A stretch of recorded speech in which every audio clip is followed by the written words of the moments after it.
Hello സ്മൈലോട്ടേക്കാണ്. ഈ news എത്ര ആൾക്കാരുണ്ട് ഇന്നലെ? രാഹുൽ മാങ്കൂട്ടത്തിനെതിരെ ലൈംഗിക ആരോപണം, നിയമ നടപടിക്കില്ല, മൊഴി നൽകാൻ തയ്യാറല്ല നിരകൾ.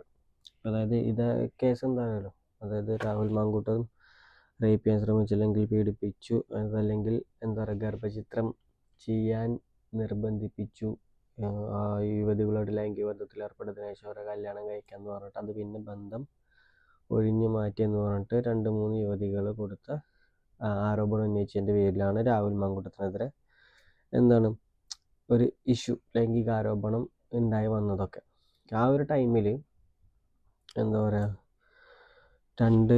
ഒരു വോയിസ് നോട്ടൊക്കെ അല്ലെങ്കിൽ ചാറ്റൊക്കെ നമ്മൾ കണ്ടിട്ടുള്ളതാണ്. എന്താണ് ആ ചാറ്റിലുണ്ടായിരുന്നുള്ളതൊക്കെ. അതായത് ഒരു പെൺകുട്ടീനോട് ഓളെ ഗർഭലസിപ്പിക്കാൻ വേണ്ടി പറഞ്ഞിട്ടുള്ളതൊക്കെ ഉണ്ടായിരുന്നു ചാറ്റിൽ.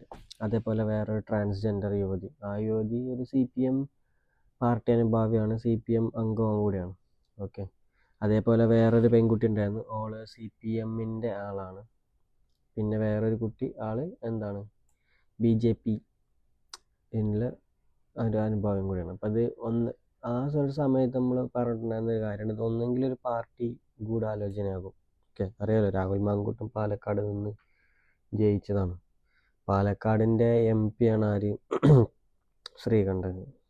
അതേപോലെ പാലക്കാട് MLA ആയിരുന്നു ഷാഫി പറമ്പിൽ. അതിനുശേഷം പിന്നെ ഷാഫി പറമ്പിലിന് MP ആകെ വടകരയ്ക്ക് MP സ്ഥാനാർത്ഥിയായി പോയി. അവിടെ നിന്ന് ജയിച്ച് MP ആയ സമയത്താണ് പിന്നെ രാഹുൽ മാങ്കൂട്ടം പാലക്കാട് വരുന്നത് ഇതിന് വേണ്ടിയിട്ട്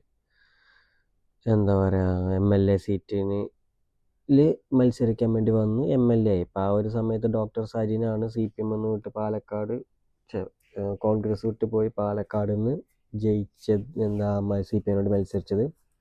പക്ഷെ ഡോക്ടർ സരീൻ അവിടെ തോറ്റു പോവുകയാണ് ചെയ്തത്.